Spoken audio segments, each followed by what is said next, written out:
Matar Demonios de la 26ª edición de Cátedra Europa. Agradecemos a los presentes ubicarse en sus puestos y silenciar sus celulares. Los invitamos a utilizar la etiqueta #modo cátedra para hacer sus comentarios en redes sociales y a consultar la programación académica y cultural de la cátedra a través de la página web de la universidad www.uninorte.edu.co. Teniendo en cuenta que hoy no tenemos micrófono y no tenemos como la infraestructura que hemos tenido en las otras charlas, les vamos a pedir que seamos mucho más estrictos y rigurosos hoy con el silencio. ¿Listo? Si necesitan salir, tratar de hacerlo de la manera más discreta posible. ¿Listo? Ojalá no tengan que hacerlo. Continuamos con la celebración de los 26 años de la Cátedra Europa de la Universidad del Norte, con Francia como país invitado de honor. Cátedra Europa, como sabemos, es un programa que impulsa el análisis de los principales desafíos de nuestra región vistos desde una perspectiva institucional. Queremos destacar la participación a lo largo de estos 26 años de más de 3.000 conferencistas y más de 120.000 asistentes. La mañana de hoy nos acompaña nuevamente la profesora Susana Castellano-Zubiría, quien estuvo ya ayer con nosotros en dos eventos muy lindos, en la mañana con la conversación con María Alejandra y Alana, y por la tarde en esa tremenda conferencia que nos hizo sobre este asunto de las brujas y el origen, digamos, europeo de todas esas cosmovisiones, ¿no? Las envenenadoras. Les voy a leer una vez más, porque nunca está de más, el perfil de Susana, y para que aprovechen y si tienen la posibilidad de pasarse estos días por la Librería Nacional y mirar los libros de ella que están a la venta. ¿Ya están en todos? Sí, ya están. Están en todas las sedes de la Librería Nacional. Susana es egresada de la Facultad de Literatura de la Universidad Javeriana en Bogotá, especializada en Historia del Arte y la Cultura, y es también máster en Historia de las Religiones y Meditación y Mindfulness. Autora de los libros Mujeres Perversas de la Historia, Diosas, Brujas y Vampiresas, Amores Malditos, de cómo el diablo adquirió sus cuernos, Mitos y Leyendas del Mundo, y es también directora del podcast Relatos de Sherazade. Pues muchas gracias una vez más a Susana y muchas gracias a ustedes por la paciencia y por la comprensión ahorita con el pequeño percance. Bueno, entonces los dejo con Susana. Muchas gracias. Buenos días, muchas gracias por estar acá. Entonces, yo soy Susana Castellanos de Zubiría. Para mí es un placer compartir este espacio con ustedes. Gracias a la invitación de Jala, que quiero mucho y con la que compartimos un placer por estos temas desde la literatura y el arte. Ayer estuvimos hablando sobre brujas, sobre envenenadoras. Hoy vamos a hablar sobre una figura un poco más, digamos, antigua incluso que las anteriores, que es la figura del demonio, del diablo, de Satán.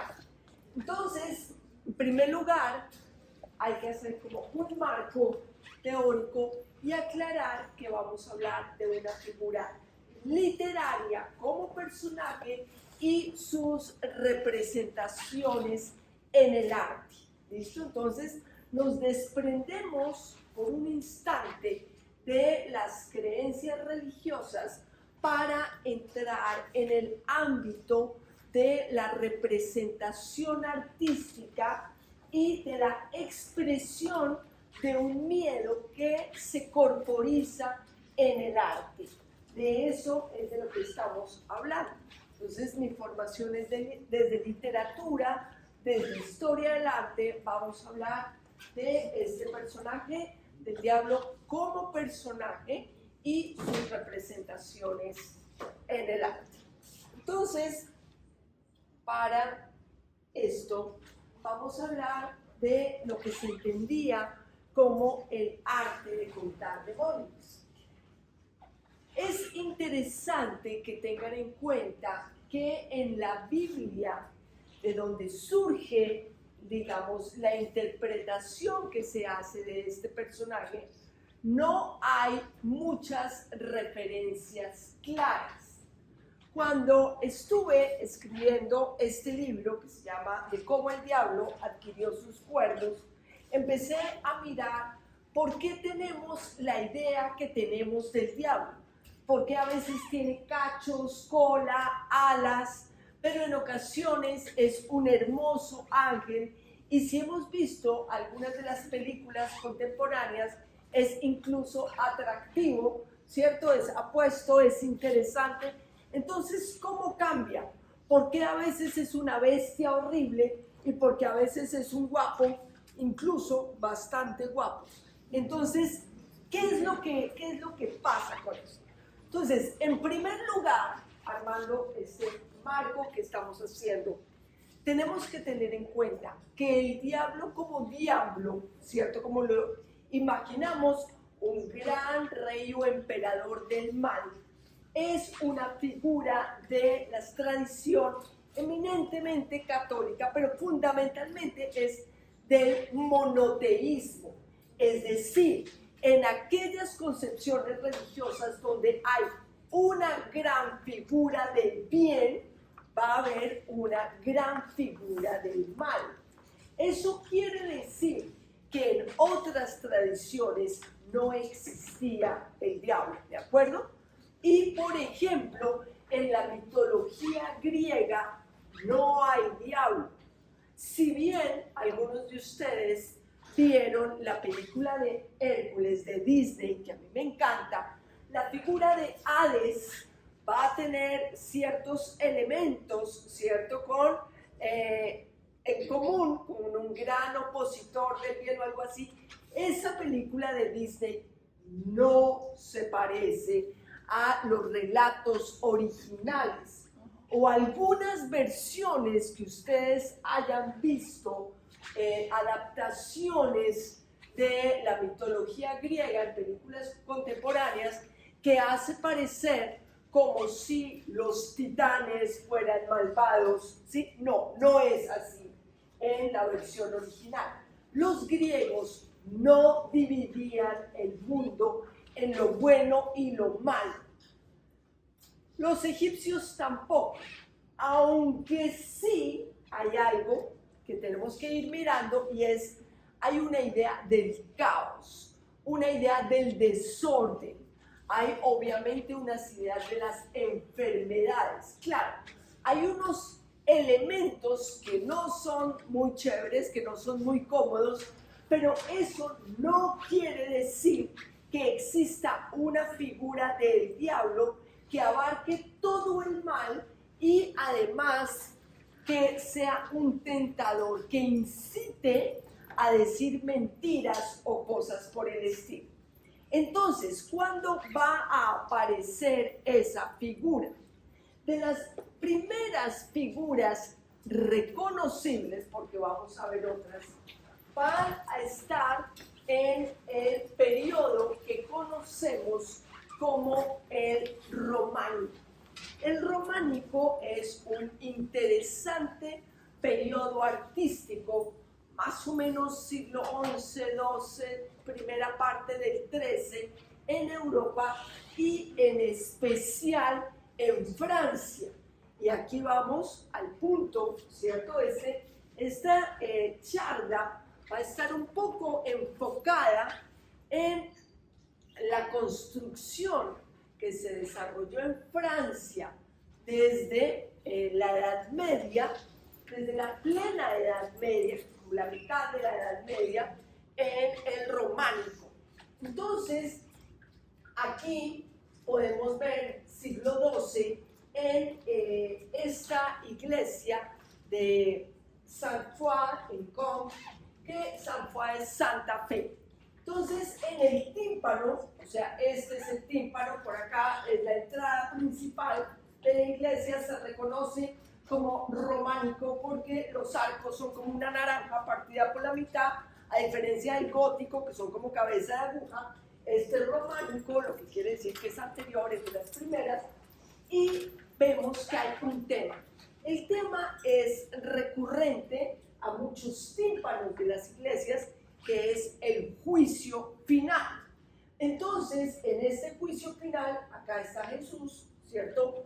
En el momento del juicio final, separando los que fueron buenos, ¿cierto? Allá están unos, de los que fueron malos. Los malos van para el infierno, ¿cierto? Que está acá Y el diablo, ustedes lo ven acá, ¿cierto?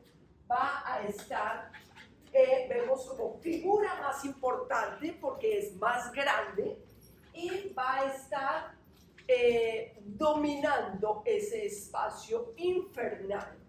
Pero entonces hay varios elementos. Por una parte, no está solo. Entonces aquí empieza la imaginación a ser muy interesante. ¿Quién es que le susurra? Hay un demonio, lo identificamos porque hoy en día nosotros hemos visto películas, hemos leído libros, una cantidad de cosas. Entonces tenemos la idea de que los demonios son como feos y esto pues, es un demonio, le está susurrando a este que es el más importante, que es el diablo. Y aquí hay unos condenados que están sufriendo torturas. Miren, este acá tiene unos cachitos y todo. Y hay unos pecadores. Esos pecadores que van al infierno, entonces va a ser porque cometieron culpas. Culpas tenemos todos, ¿cierto? Alguna culpa, unos más grandes, otros más pequeños, pero culpitas, lo que sea. Eso quiere decir que lo hace interesante para todos. Me interesa que veamos también que está a la entrada de una iglesia, ¿ok? Es decir, aquí debería ir todo el mundo, por lo menos el domingo a misa, ¿cierto? Y mirar lo que le va a pasar si no se porta bien. Si no se porta bien, se va para la paila. En la paila, ¿quién está? El infierno. Entonces, es un desarrollo de una imagen artística dentro del arte religioso. Esto es muy importante porque muchas veces me preguntan, pero Susa, ¿por qué es que te interesa tanto el mal, lo oscuro, lo maléfico? No, no estamos hablando acá que sean satanistas los que están desarrollando la figura del diablo. No, la están desarrollando religiosos porque está en una iglesia. Forma parte de las representaciones religiosas, como la Virgen, como Jesús, como los santos, los ángeles. Dentro de todo este imaginario religioso medieval está también la figura del diablo y de sus secuaces. Pero entonces, ¿qué pasa? Es muy importante que tengan en cuenta que si bien el cristianismo se legalizó en el siglo IV después de Cristo, con Constantino en el año 313, todo el primer milenio, ¿cierto? Hasta el año 1000, básicamente, no aparecen claras referencias al diablo. Está por ahí, más adelante veremos una imagen, pero eso no es un tema. ¿Por qué se va a volver un tema? Es ya en el segundo milenio, a partir del año 1000. Hay algo muy interesante que tiene que ver con el concepto de milenarismo, ¿sí? Que es en esas oleadas en las que la gente siente que el mundo se va a acabar. Ustedes posiblemente lo han visto, están muy chiquitos, pero a los que somos un poco más grandes, nos tocó el pánico de que se iba a acabar el mundo en el 2000, por ejemplo. Y eso era un pánico espantoso. ¿Por qué? Porque hay un miedo al año 1000. ¿Eso de dónde viene? De una particular interpretación de 1000 años, que dentro de 1000 años va a volver Jesús. Y cuando vuelve Jesús va a haber unas señales. El tema es que esto es interpretación.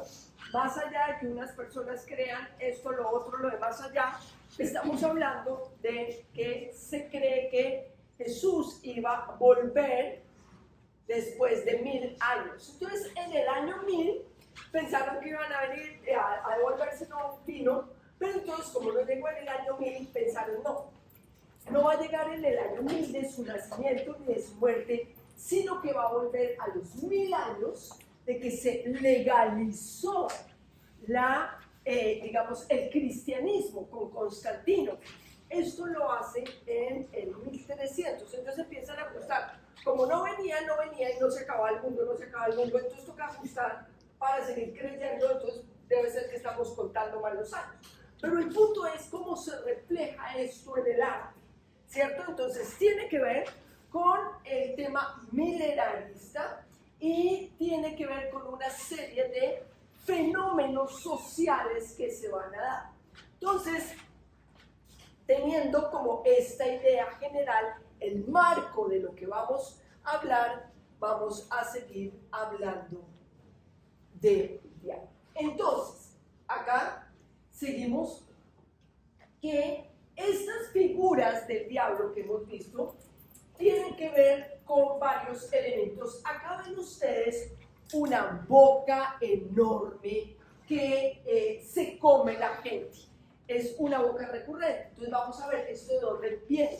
Viene de la figura de Leviatán, que es como un gran monstruo. No es muy claro en la Biblia que lo que hace el monstruo, pues es un monstruo horroroso, y se empieza a asociar con el diablo. Entonces aquí vamos a ver la construcción de una imagen. Repito, ustedes no van a encontrar en la Biblia claramente una descripción del diablo, algo que diga, el diablo es así, así, así. Si yo les preguntara a ustedes, me van a decir varias cosas posiblemente. Por una parte, no, claro que sí aparece, porque aparece la serpiente del paraíso. La serpiente es una serpiente, ¿cierto? Que habla y que tiente es otro problema. El que sea asociada al diablo es una interpretación cristiana, de hecho ni siquiera judía, aunque compartimos el mismo texto con la tradición judía. Para ellos es una serpiente que habla. Tienta es un problema, pero no es el diablo. De hecho, en el judaísmo, de donde se desprende el cristianismo, no hay una figura de diablo. ¿Esto por qué vale la pena decirlo? Porque ellos leen el mismo texto que leen los cristianos, pero no interpretan lo mismo. Entonces, para ellos la serpiente no tiene nada que ver con el diablo. Después aparece más adelante en el Antiguo Testamento, entonces se dice, no, es que es Satán, y Satán aparece en Job. Como una especie de fiscal que está en el cielo, porque es un ángel que habita con Dios, viven en el cielo, pero tiene una función más o menos de fiscal, de ir a mirar a ver si la gente se está portando bien o no. Entonces por eso es que dice, ese pone cara de bueno, pero en realidad bueno no es tan bueno, que le ponemos tentaciones a ver si cae, cayó, ¿sí? Esa es como un poco la función. Sí, pero no es el diablo, que como va a surgir en la Edad Media es como una fuerza casi que se puede rivalizar con Dios. Va a tener muchas interpretaciones. De lo que vamos a hablar no es que es verdadero o que es falso, sino cómo aparece en el arte. Entonces, si ustedes ven acá una boca, ¿cierto?, comiéndose los pecadores, de hecho, en la Divina Comedia de Dante del siglo XIV, una de las cosas que hace Satán es comerse los pecadores. Esa imagen está ahí, un monstruo que come, que además, si lo pensamos, tiene mucho que ver con los miedos infantiles. Es asociado al coco. Si el niño no se toma la sopa, es muy factible que se lo lleve el coco. No sé si aquí hay coco, pero en Bogotá hay un coco terrible con el que se amenaza a los niños que no se toman la sopa. Entonces, está asociado con ese miedo infantil que es muy, muy fuerte. Entonces, lo vemos acá y vemos que tortura. Aquí vemos esta tortura, esto forma parte de las torturas del juicio final en esa iglesia que les digo, que es en la iglesia de San Juan, que está en el siglo XII, que es cuando terminan de hacer el tímpano, y vemos que están colgando de los pies, ¿cierto? Y ya empiezan a explicar a quiénes cuelgan de los pies. Y cada tipo de pecado tiene un tipo de castigo, que es lo que va a desarrollar en el siglo XIV, muy especialmente Dante en el infierno de la Divina Comedia. Entonces, aquí hay algo que es absolutamente fascinante, que es cómo la literatura y la poesía es la que ha terminado por construir esos espacios imaginarios, porque no es en la Biblia donde vamos a encontrar estos detalles. Entonces, hablemos de los antecedentes. Antes del cristianismo que se legalizó en el siglo IV después de Cristo con Constantino, ¿qué existía? ¿De dónde es que se va a terminar formando todo esto? Entonces, tenemos, como les había mencionado, una serpiente dragón, ¿cierto? Está la serpiente, por una parte, del Antiguo Testamento, la que habla con Eva y le dice que se coma el fruto prohibido. Está la serpiente de los egipcios, ¿cierto? Que representa, es una serpiente peligrosa, que representa el caos, porque se puede tragar al gran dios Ra, que es el sol. Y si esa serpiente se lo traga, no hay sol.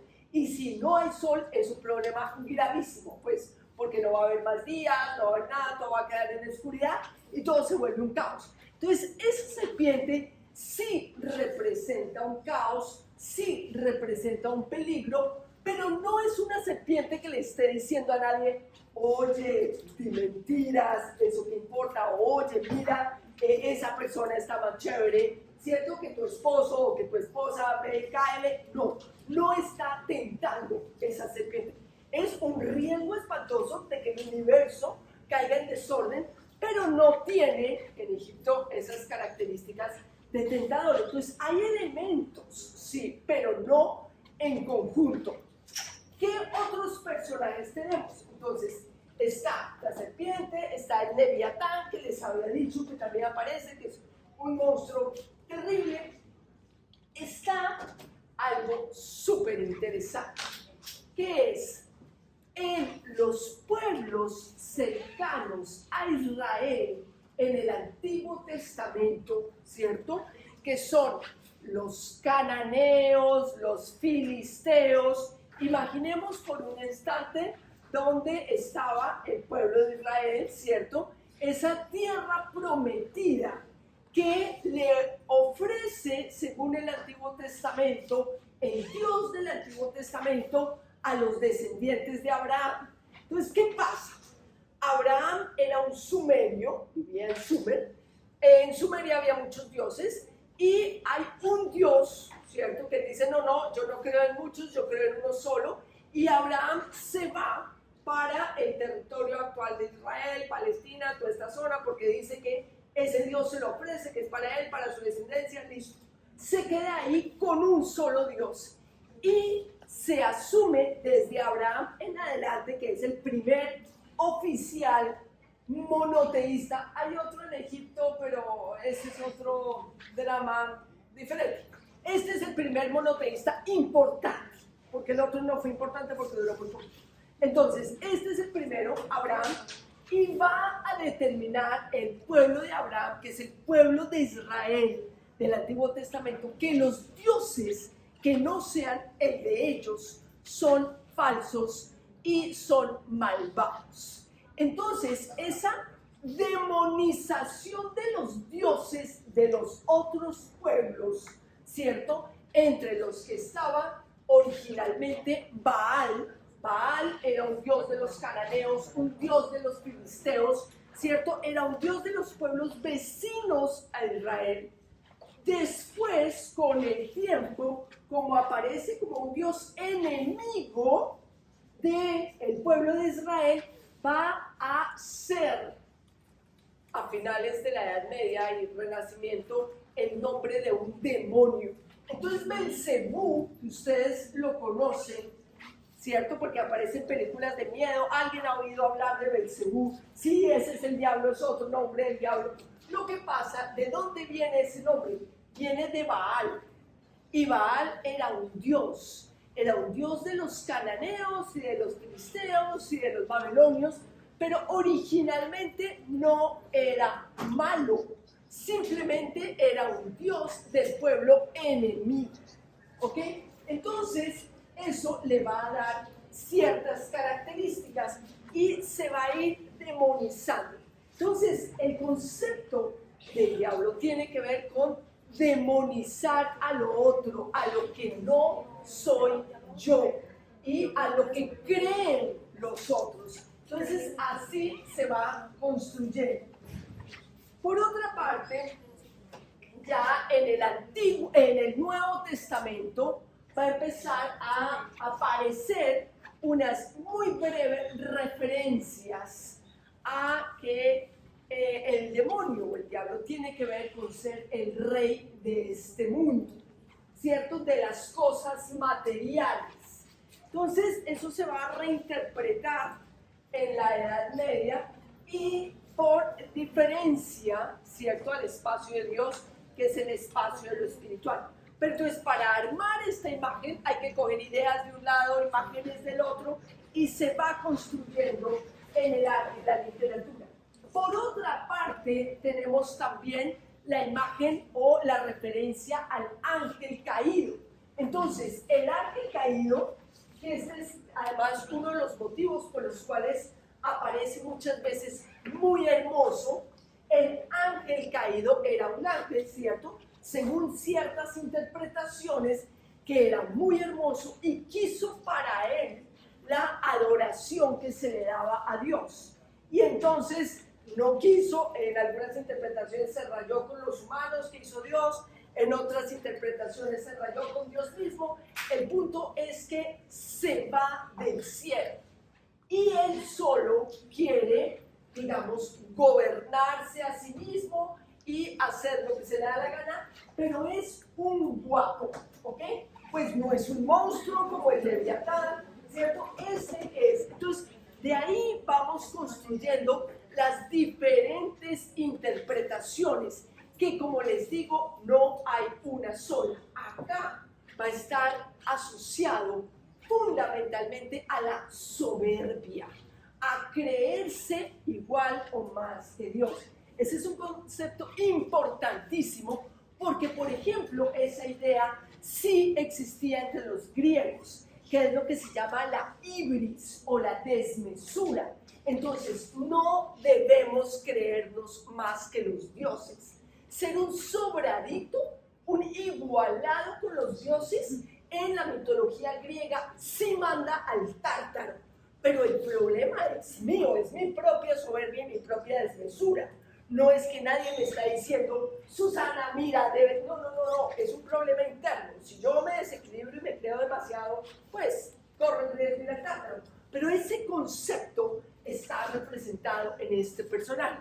Entonces vamos a ver que hay muchos elementos anteriores al cristianismo, muchos conceptos que podemos representar visualmente, porque todo esto se trata de arte y literatura. Entonces, muchos de estos conceptos que se pueden representar y son anteriores. Entonces, ¿qué antecedentes paganos? Paganos son de pueblos politeístas. Está Pazuzu.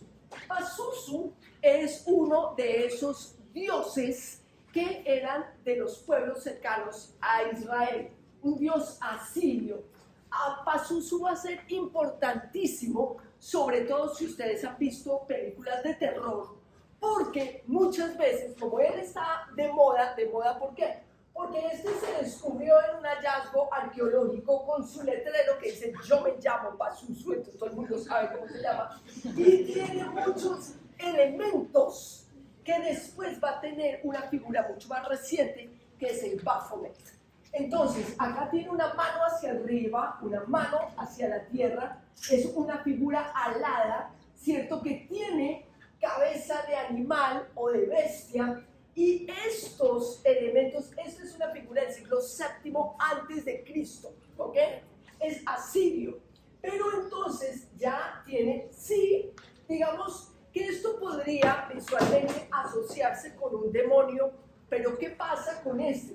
Que este funcionaba también de amuleto. Entonces, tenemos que separar los conceptos de demonio y de diablo. Así como ayer, si estaban algunos de ustedes en las charlas de ayer, yo les decía, la bruja y la hechicera son figuras diferentes. ¿Ok? La bruja es fea, la hechicera es linda, la bruja pertenece al entorno cristiano, específicamente porque habla de un pacto con el diablo, la hechicera no. Aquí vamos a hacer algo similar. Entonces, el demonio, estos demonios representan, digamos, aspectos que pueden ser peligrosos de la naturaleza. Las sequías, las enfermedades, los virus, ¿cierto? Las tormentas. Pero estos no te van a estar diciendo di mentiras, ¿sí? Hacen mal, róbate ese lápiz. No, o sea, eso no lo va a estar diciendo un demonio porque no tiene una connotación moral en el mundo pagano. Eso es interesante, ¿por qué? Porque es que cuando uno le echa la culpa al diablo, el diablo me tentó, no era culpa mía, ¿sí? Yo intenté ser buena, pero si me tientan mucho, pues soy débil.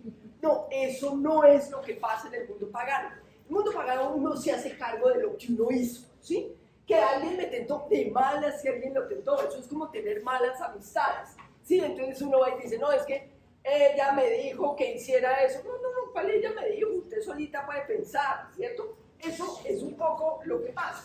Entonces, no es una excusa, porque después aparece la figura del diablo, que malvado y todo, pero es una excusa para uno. Yo quería ser buena, pero pues no pude porque me tentaron. Pero eso ya va a entrar en la tradición judío-cristiana, y ahí ese es otro tema de otra charla, que sería, por ejemplo, Eva, la tentadora. Entonces, Adán, ¿cierto? Ustedes saben que eso termina echándole culpa a todas las mujeres siempre que es. Adán dice, yo no quería comerme la manzana, ella me dijo que me la comiera, ¿sí? Y uno piensa, pues, ¿para qué se la comió? Dígale que no quiere, ya, ¿cierto? Entonces, pero no, esa debilidad, eso es lo que está representado. Ahora, entonces, aquí ven a Pazuzu, que visualmente nos interesa porque se va a parecer mucho al Baphomet, y el Baphomet va a aparecer en el siglo II, en la época de los templarios, pero luego en el siglo XX, cuando va a surgir de nuevo el satanismo y estas cosas, un neosatanismo, va a aparecer, digamos, una figura del macho cabrío con la mano hacia arriba, la mano hacia abajo y el evento. ¿Ves? O Bestet, aquí donde lo ven, que es como un enano lujurioso, ¿sí? Eso es muy gracioso porque es como enano borracho divertido, pero obviamente esta es una figura egipcia que es medio protector de los campesinos, se va a parecer un poco a los sátiros y a los faunos, pero cuando se vuelve el mundo se vuelve cristiano, pues estos como viejitos verdes no van a caer muy bien y van a quedar como elementos demoníacos, pero originalmente no era así. Baal, como ya les había hablado, Baal es una figura del cercano oriente, cananeo significa el Señor. En casi todo el Mediterráneo, fenicios, filisteos, cananeos, va a haber figuras de Baal, que por sus cachos, por su asociación con el toro y con el macho cabrío, va a ser una figura muy importante. ¿Por qué se asocian con el toro, el cacho y los machos cabríos? Porque antes del cristianismo, el toro y el macho cabrío se asocian a la fuerza masculina, a la virilidad. Entonces son elementos simbólicos. Así como la luna se suele asociar a lo femenino o el planeta Venus, el león, ¿cierto?, a la monarquía, el toro se asocia a la fuerza masculina. De la mitología griega es muy interesante porque los sátiros y los faunos van a tener una asociación visual muy cercana, muy directa con la figura del diablo. Ustedes ven acá esto, de hecho, a golpe de vista dirían, miren, ese diablo, ¿por qué? Por los cachos, por la barba, este también, y esa cara como de lujuria, como de que, bueno, vámonos a una rumba brava. Sí, esto es un fauno o un sátiro, pero esa imagen se va a mantener después en el Renacimiento como uy, pero es que en realidad lo que está invitando es al pecado, ¿cierto? Eso ya es una reinterpretación cristiana. Antes del cristianismo no se asociaba con el pecado como tal, porque no estaban esos conceptos. Y este mismo que ustedes ven acá, que es Cerruno, que es de la tradición celta, va a estar asociado con los bosques, con la naturaleza. Aquí hay otro aspecto importantísimo. Estas figuras de los bosques, del campo, de la naturaleza, de la fertilidad, tienen que ver simbólicamente con los instintos, con lo que brota de la naturaleza, con lo que no ha sido mediado por la razón, por el intelecto. Entonces es instinto en estado puro. Ganas de beber, ganas de comer, ganas de irse de juerga, sí, sexo salvaje, todo eso es esto, ¿ok? Es instinto, es un símbolo de los instintos en estado puro. ¿Qué es lo que pasa? Que durante el cristianismo se va a tratar de decir, no, quietos instintos, no vamos a soltar los instintos. Y esto, dejar liberar los instintos, va a asociarse con los pecados capitales. Entonces, la gula, la ira, la lujuria, la avaricia son instintos sin moderar, sin controlar, ¿sí? Y por eso se van a asociar con los demonios. Pero entonces, entremos ya en el diablo. A ustedes les va a parecer rarísimo, pero como les dije, en el primer milenio, ¿cierto?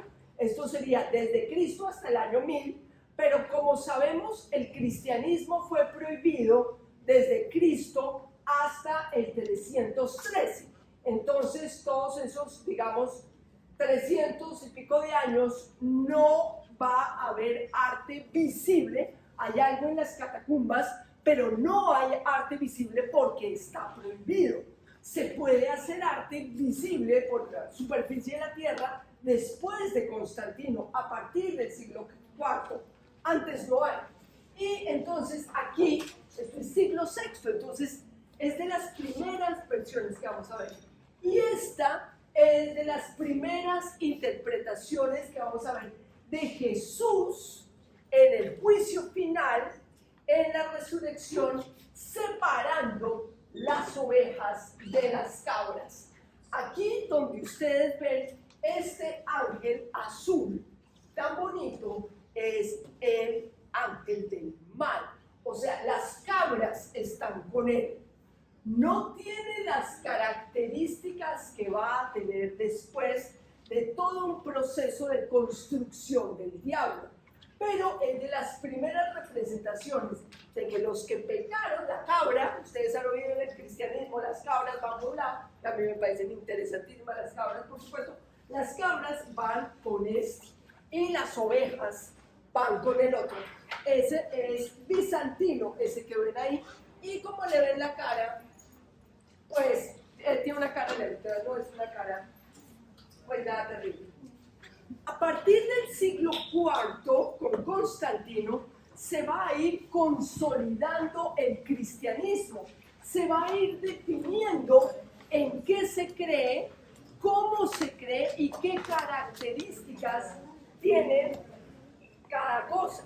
Entonces, en el Concilio de Toledo del siglo V ya se empieza a dar una imagen de lo que es el maligno. Esa imagen no existía tanto. Entonces, los concilios son reuniones de la iglesia en los que se va a ir definiendo en qué es lo que se cree. Y eso, en lo que se cree, tiene unas características. Entonces, se reunían, ¿cierto?, religiosos importantes. Y acá nos dice que el maligno, ¿sí? Entonces en el siglo V ya nos dicen que el maligno es un ser grande y negro que despide un olor sulfuroso como azufre, que tiene cuernos, que tiene garras, orejas de asno ojos centelleantes, dientes rechinantes y tiene un gran falo, un pene enorme que representa su lujuria, su instinto sexual desbordado que viene, ¿cierto?, con relación a dioses anteriores. Entonces, desde el siglo IV en adelante va a darse en los santos digamos, en unas cartas de los santos, visiones del infierno. Entonces, muchos de ellos eran santos eremitas que se iban al desierto a estar a pan y agua, y en ese ayuno tan brutal tenían unas visiones espantosas, escalofriantes. Claro, cuando yo hago mucha dieta también me dan como visiones, imagínenselos cuando ellos dejaban de comer mucho tiempo. Entonces, ese tema es las visiones medievales del infierno. Varios santos empiezan a contar lo que les parece que es la vida del más allá. ¿Por qué hacen eso? ¿De dónde viene eso? Claramente viene de la visión del Apocalipsis atribuida a Juan, a San Juan. Después han dicho que no, que es otro Juan, que no es el mismo apóstol, bueno, a un Juan, ¿cierto?, que es Juan de Patmos. Se le atribuye en la Biblia, digamos, hay libros que son de visión. Está Ezequiel en el Antiguo Testamento, está el Apocalipsis o Revelación de Juan, que si ustedes lo han mirado o lo han leído, es supremamente alucinante, ¿sí? Entonces, hay un dragón de 7 cabezas, hay una prostituta, una señora trepada en la luna, el dragón, las cabezas tienen coronas, tienen cuernos, la cabeza, hay unos caballos que vienen, no, eso es súper surreal, pero es muy llamativo visualmente. Pero de esa idea de la visión, otros santos, a la manera, ¿cierto?, de San Juan, van a tener visiones del más allá. Porque todo se trata, ¿cierto?, en el cristianismo y en los cristianos eremitas, padres de la iglesia y sus sucesores, de imitar la vida de los apóstoles. Y si unos apóstoles tuvieron visiones locas, pues yo en mi santidad también debo tener visiones locas. Entonces, estas visiones van a empezar a construir el imaginario del arte. Entonces, aquí ustedes ven que son dragones que están mostrando cómo se castiga. Miren acá la figura del Leviatán constante, que es un monstruo comiéndose un pecador. Pecadores en la paila, eso que le dicen a uno, se va para la paila es esta olla, que están cocinando y meten pecadores, y hay unos demonios, ¿cierto? Entonces, esto, ¿sí?, ya va a ser después del siglo X, que en el primer milenio no hay casi nada. Estos ya son después del primer milenio, pero mantenemos la idea de estos animales, y aquí estos que tienen cara como de perro, si lo ven acá, con cola de serpiente, y esto que envuelven las serpientes son pecadores.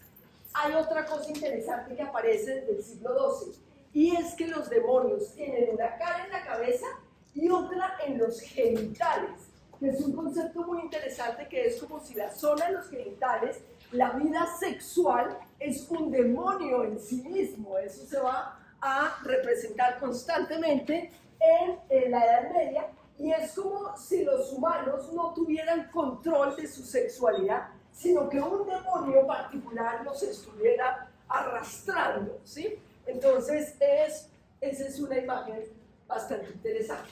Y seguimos viendo entonces que hay varios santos que tenían visiones medievales del infierno, y en los monasterios se van a ilustrar en lo que se llaman los manuscritos iluminados esas visiones de los santos. Pero entonces les insisto, estamos hablando, todo esto es de un tema religioso.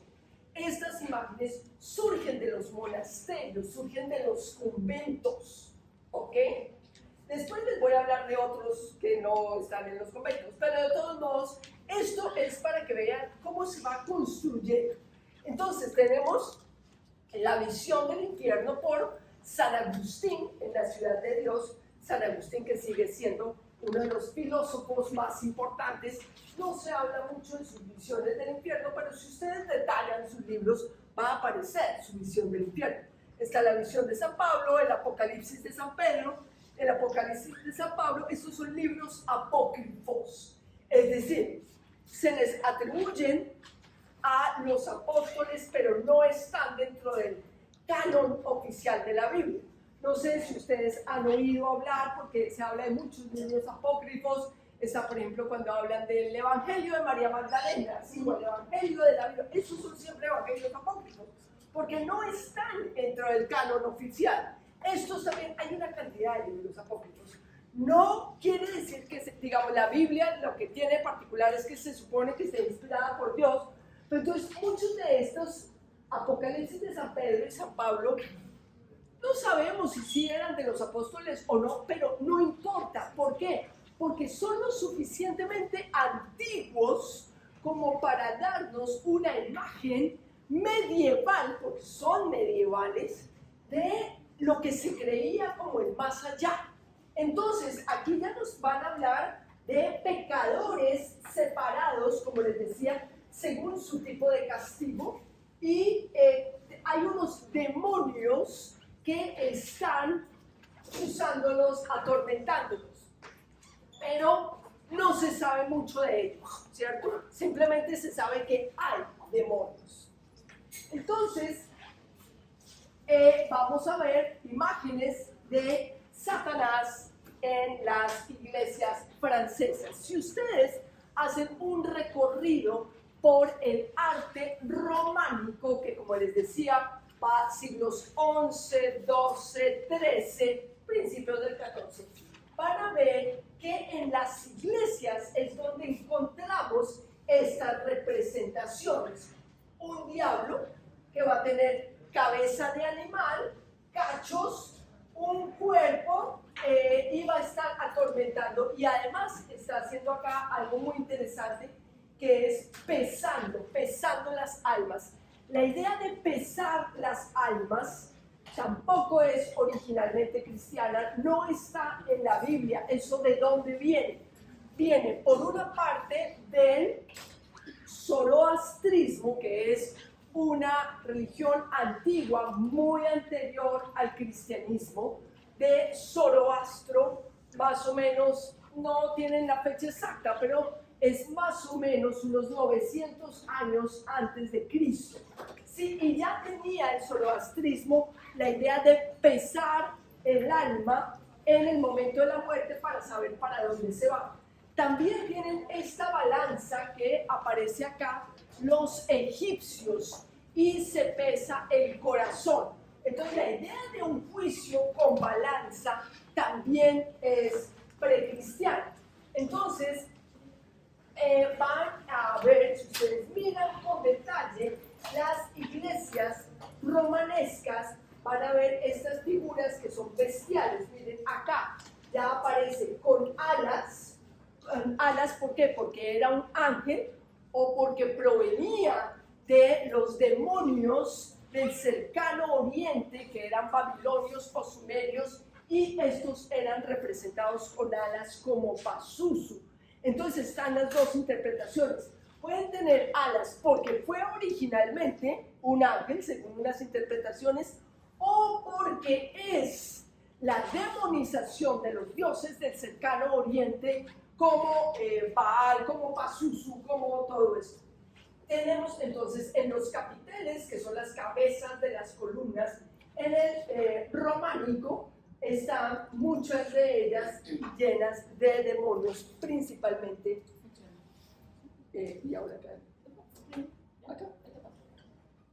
Ah, gracias. Bueno, entonces, miren, este es realmente fascinante, son manuscritos iluminados.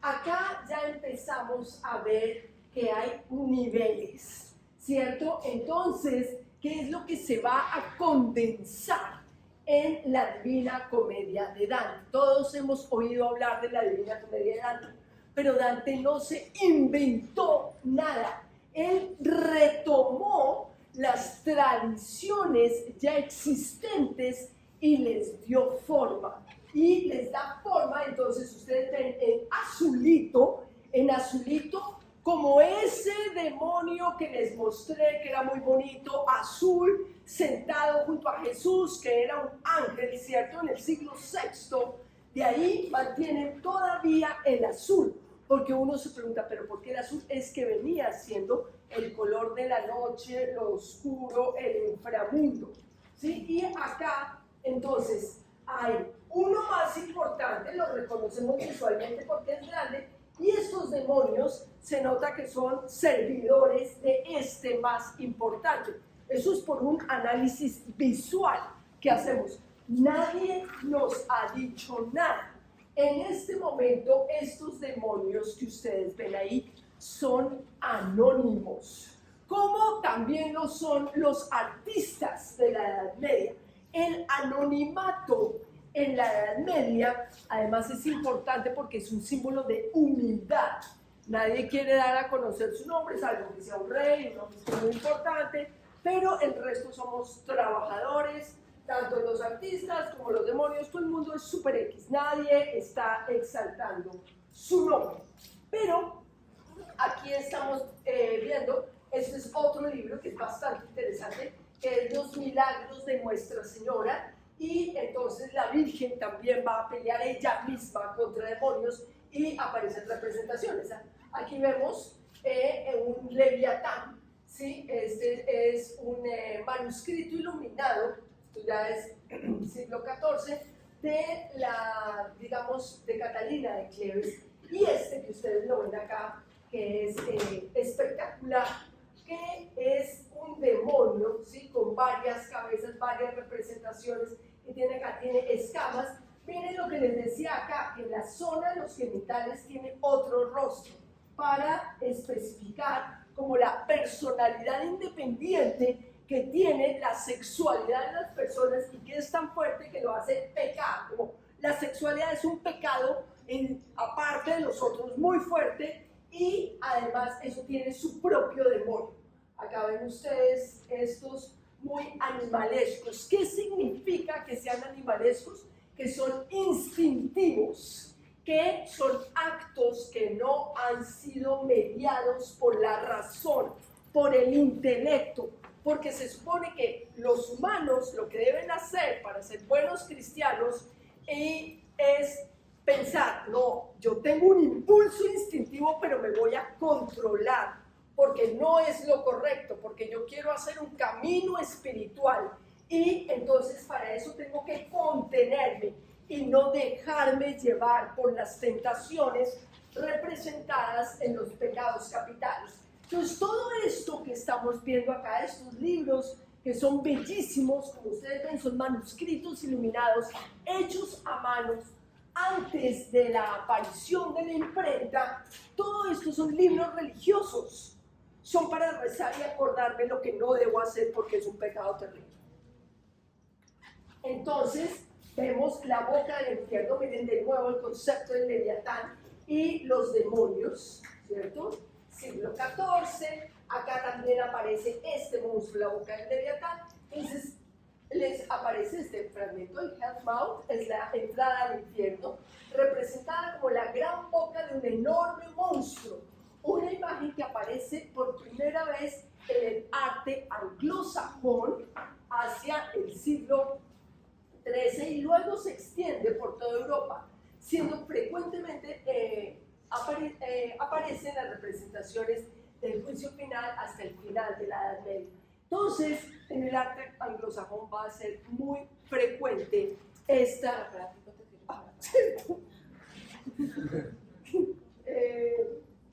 sí. Listo. Entonces vemos acá otras representaciones. Esto que ven acá es una boca del infierno. Acá vemos un pecador y el ángel que le está diciendo, mira, qué pena contigo, te me vas para el infierno. Esa es súper angustiosa, porque imaginen, esto es un libro de oraciones, y si las oraciones no van con actos, ¿sí? Te me cocinas, ¿sí? Entonces aquí es lo que me parece muy importante dejar claro. Esto no es una apología a Satán o que chévere Satán, todo lo contrario. La gente no quiere estar en el infierno. Eso es lo que estamos hablando, es de representaciones del miedo, porque nadie quiere que se lo lleven a la paila, ¿ok? Entonces, esto es muy interesante. Aquí también. Entonces, ¿qué es lo que pasa? Que en la medida que las representaciones son más detalladas y más descriptivas, uno las siente más cercanas, como las películas de miedo. Entre más crudo, entre más grita el pecador por la llamarada, ¿cierto? Y el chuzo de este demonio se siente más real. Y la persona que lo siente, siente más miedo. Entonces, en teoría, se va a comportar mejor, ¿cierto? Pues porque tiene más miedo. No, yo me porto bien porque miren la crudeza de lo que les pasa a los que se portan mal. Entonces, eso es interesante. Aparece también en el siglo XIII, esta es una historia muy linda. Ustedes posiblemente han oído hablar de la Biblia del Diablo o el Codex Gigas. Esa Biblia del Diablo no es nada diferente a una Biblia común y corriente. Es una Biblia, le falta el libro de Hechos de los Apóstoles y le falta el Apocalipsis, pero de resto es una Biblia. No es que esté haciendo un culto a Satán, ni mucho menos. ¿Qué fue lo que pasó con el Codex Gigas? Que había un sacerdote que cometió sus pecaditos. Y entonces ya lo iban a echar, se le iban a mandar, esto es a principios de la Inquisición, siglo XIII, y él dice, no, miren, por favor, no me castiguen, le pido el favor de que no me castiguen. Entonces dijeron, no, usted ya es insoportable, es un borracho, además parece que se fue con viejas, no, eso no se acepta. En este momento dice, no, por favor, miren, ustedes me perdonan y yo les escribo a mano, no hay imprenta, les escribo a mano la Biblia en una noche y hago un libro espectacular, pero por favor perdonen, ¿sí? Es como cuando ustedes le juran lo que sea a sus papás para que los dejen volver a salir después de que has tenido una noche loca, eso. Entonces, juran lo que sea, miren, por favor perdónenme, pero no me castiguen. Entonces, él jura que va a escribir una Biblia enorme en una noche a mano. Entonces le dijeron, como no creían que lo pudiera hacer, el abad le dice, listo, háganlo. Y él, cuando ya ve que sí, ahora yo cómo lo hago, le pide al diablo ayuda. Entonces es muy interesante. ¿Por qué se le pide al diablo? La ventaja no, pero digamos, la característica de pedirle al diablo es que el diablo hace favores express. Los santos y Dios o la Virgen se demoran más, ¿sí? Entonces eso es todo un proceso burocrático y muchas veces le contestan, no, espérese al paraíso, espérese al cielo, y uno como, ok, ¿sí? Pero si uno necesita cosas ya, entonces se dice, yo no sé, me han contado, que se le pide al diablo. Y entonces, por eso, si este señor le está escribiendo la Biblia en una noche, de aquí a que pase que no, que virgencita, que piense, la Virgen lo piensa, y lo sabe, no, esto es ya, listo. Entonces el diablo le dice, bueno, listo, yo le ayudo, pero usted pone mi foto. O sea, que queden mis créditos, es un ejemplo, pone mis créditos de que yo ayudé. Entonces, este dibujo, es que es una leyenda fascinante, este dibujo son los créditos del diablo que le ayudó al sacerdote a terminar la Biblia en una sola noche. Entonces, como ustedes ven, hay algo muy interesante que es, por una parte, está el discurso teológico oficial, que es de miedo al diablo, pero por otra parte, y eso es algo que existe hasta nuestros días y además en el Caribe es muy frecuente, que es un diablo un poco más dicharachero, medio amigo, como que si uno le pide le puede ayudar, ¿cierto? Un poco más compa, ¿sí? Que el diablo que está. Entonces hay dos discursos, el teológico oficial y el cotidiano folclórico. Y en este se mezclan los dos, ¿cierto? Porque esta figura es el diablo diciendo, mira, aquí estoy yo ayudé, Pero entonces la Biblia del diablo es porque él ayudó a escribirla, aunque la Biblia era oficial, pues la Biblia tradicional de Dios. Entonces es una idea bastante graciosa. Entonces todo esto, por supuesto, va a tener algo de humor, ¿sí? Entre el drama y la tragedia hay algo absolutamente humorístico. Y algo humorístico también tiene que ver con los goliatos. Los goliatos eran esto es Baja Edad Media, esto es siglo XIV, son unos jóvenes. Fíjense que en la Edad Media, como ustedes han oído, le tocaba a uno o ser rico y si la familia tenía algo de plata, pues ser el mayor. Sí, eso es el primogénito, se queda con todo. Los otros, sí, digamos que al segundo le queda un poquito, pero si ya eres tercero o cuarto en la familia, te sobaste. Yo no sé si aquí hay terceros o cuartos hijos, eso ya es lo que les toca menos. Entonces, ¿qué es lo que pasa? Que a ellos ya en el siglo XIV los empiezan a mandar a la universidad.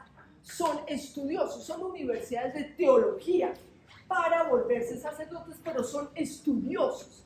Entonces, ellos saben leer, saben escribir, saben cantar, pero no es que tengan ni mucho, o sea, son más estudiados que los campesinos, ¿cierto? O que los artesanos, pero tampoco es que tengan mucha plata. Entonces andan por ahí con su cultura, ¿cierto? Son cultos y borrachos, más o menos. Son cultos, borrachos, les encanta estudiar, les encanta la poesía, componen poesía, cantan, pero ellos, pues la verdad, como que les tocó ser curas, porque en la familia ya no había nada más que hacer, entonces se metieron a curas, pero no están muy convencidos. Entonces son como una especie de grupo paralelo, ¿sí? La mayoría son franceses, los goliatos son franceses por excelencia, y ellos andan por ahí, son como sacerdotes de pueblo que no se la toman en serio, ¿sí? Básicamente. Entonces, de hecho, la palabra goliardos tiene que ver, los llamaban como los seguidores del demonio, a pesar de que eran curas, por no tomárselo en serio, los llamaban, no, eso no parece el seguidor de Dios, parece más bien seguidor del diablo, ¿sí? Con esa vida disoluta que se lleva. Pero originalmente, pues se suponen que eran como curas, no muy en serio. Entonces, estos son clérigos, ¿sí? Que acá se ve, pues, que es un clérigo por la tonsura, por el peluqueado, pero pues está con un amante, ¿sí? Que se supone que no, porque son cascos y todo esto, aquí está entre la cama, bebiendo, comiendo, en rumbas bravas, y entonces esa idea de que hay unos personajes religiosos que están cerca del diablo, entonces el diablo donde va a estar todo este tiempo es en el imaginario de los conventos, de los teólogos, y a dos niveles, a un nivel oficial de la teología para inspirar miedo, pero también a un nivel popular que es mucho más burlón, que es mucho más compinche, que va como de rumba para todos lados. Entonces, ese es el tema. Pero manteniendo, entonces, la idea en la teología, ya para el siglo XV, esto es 14, principios del XV, en la idea del juicio final, ¿cierto? Porque volvemos con el tema milenarista, va a estar muy fuerte. Y en el siglo XIV, como les decía, hay dos elementos fundamentales. La escritura aparece publicada, la Divina Comedia de Dante, que eso ya va a dar un imaginario colectivo del infierno.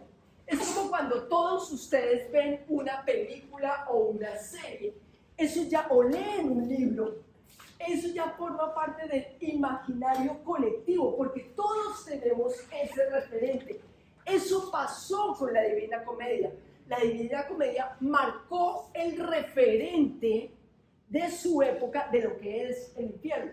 Ya no toca pensar cómo será, porque Dante hizo el favor de aclarar cómo era. Entonces los pintores de ahí en adelante van a tener ese referente. Tenemos la idea del demonio, aquí seguimos visualmente, es azul, como desde antes el ángel, que se come los pecadores, como habíamos visto, con la boca de Leviatán, que además después les salen por las orejas, es bestial, tiene cachos, tortura, y el infierno va a tener elementos del inframundo, del mundo clásico. Entonces tiene ríos, tiene unos jueces que son Minos, Sarpedón y Radamantis, pero eso viene del mundo clásico, es anterior a lo cristiano. Entonces están todos estos elementos, ¿sí?, que vamos a ver. Este está en la Capella Scrovegni, esto es siglo XIV, y vemos que se va desarrollando. Miren ustedes acá, ¿cierto? Este es otro juicio final. Entonces vemos acá, es un gran demonio, ¿cierto? Este es en la cúpula del baptisterio de Florencia, y acá están los santos. Entonces lo que me interesa que vean es los santos y los demonios. Esta parte está ordenada, simétrica, y esto es un caos, un desorden, ¿cierto? Esto es completamente caótico, que es como se imaginaba el inframundo. Seguimos entonces, vemos que hay elementos comunes entre que habíamos visto, ¿cierto? Hay una figura central de un gobernante del inframundo, y tiene a su disposición demonios y pecadores, ¿cierto? Esto es un territorio diferente al que están los santos. Ahora, si ustedes lo piensan, pues esto es como súper ordenado, de alguna manera como súper aburrido, ¿cierto? Aquí hay acción, pasan cosas terribles, pero pasan cosas, ¿cierto? Entonces, por eso es que muchas veces, me acuerdo cuando estaba con Aleja en la universidad, pues claro, uno se lee el infierno de Dante y el infierno se lo vuelve a leer, pero el cielo, o sea, ¿quién se lee el cielo? ¿Sí? O sea, ¿qué hay para leer en el cielo? No hay nada, porque es como esto, ¿sí? Todas las páginas, pues, o le están cantando a Dios, y uno, pues sí, pero ¿cuántas páginas para cantarle a Dios, cierto? Mientras que en el infierno pasan cosas, tortura, ¿cierto? Hay historias de amor, dramas. La gente que está en el infierno son los personajes de los que uno ha oído hablar. En el cielo, como que ni idea, super X. Entonces, eso es el atractivo del infierno, ¿sí? Pasan cosas. Entonces, es eso. Acá vemos que la temática es similar. Entonces, como tema, las representaciones en las iglesias va a estar ahí, ¿sí? El diablo, acá hay unos ángeles. Aquí hay un punto que es súper interesante también, que tiene que ver con la construcción del purgatorio, que Dante también lo va a consolidar, pero el purgatorio es un lugar incluso más conflictivo que el infierno. ¿Por qué? Porque no es claro quién es que tortura y castiga en el purgatorio. ¿Son ángeles o son demonios? ¿Qué tipo de ángel va a estar chuzando a un pecador, a un humano, por ya es un alma, pues, por no haberse portado bien? ¿Ese que castiga es demonio o es ángel? Entonces, filosóficamente, pues eso tiene un problema gravísimo. ¿Quiénes están castigando? ¿Quiénes son los que castigan? ¿Son del lado de los buenos, del lado de los malos? Además, si lo analizáramos desde un punto de vista filosófico, que no se trata de esto, ¿por qué el diablo castiga si finalmente los que van ahí están haciendo lo que él quería?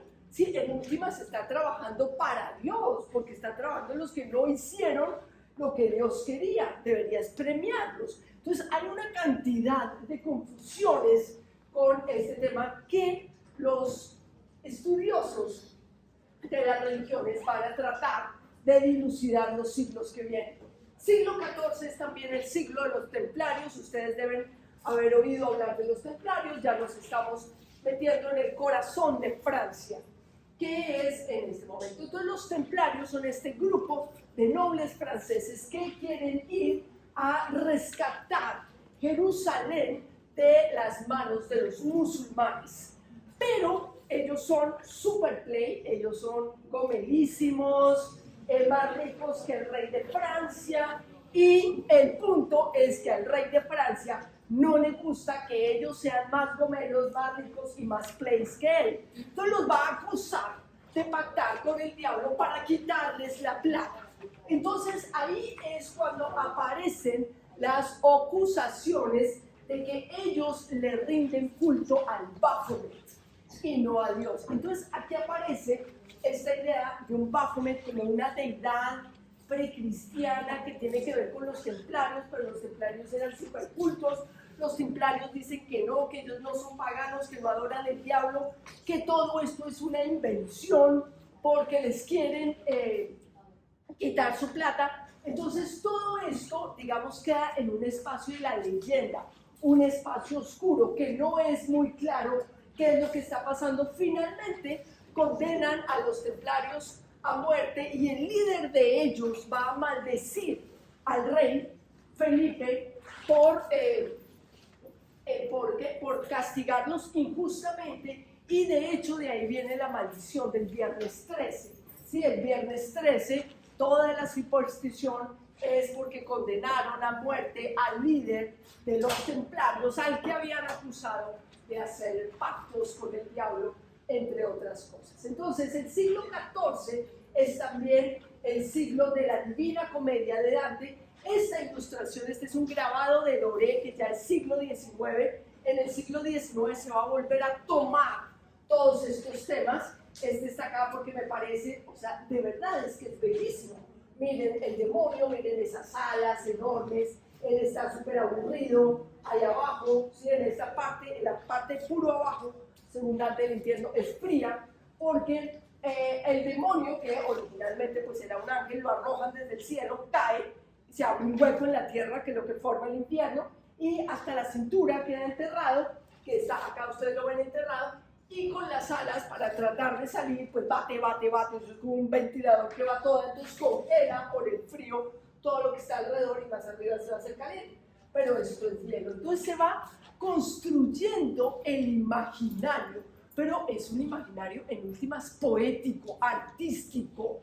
¿Sí? Aquí van Dante y Virgilio, entonces son chiquiticos, un gran demonio, ¿sí? Todo este recorrido, que es un recorrido realmente alucinante. Ya entonces entramos al siglo XV. Entonces las representaciones de esta, digamos, empieza a desarrollarse todo este tema del siglo XV, el siglo XVI. Entonces, en el siglo XV y el siglo XVI ya empieza la idea, las leyendas de los pactos con el diablo, y a principios del siglo XVI aparece el tema de Martín Lutero.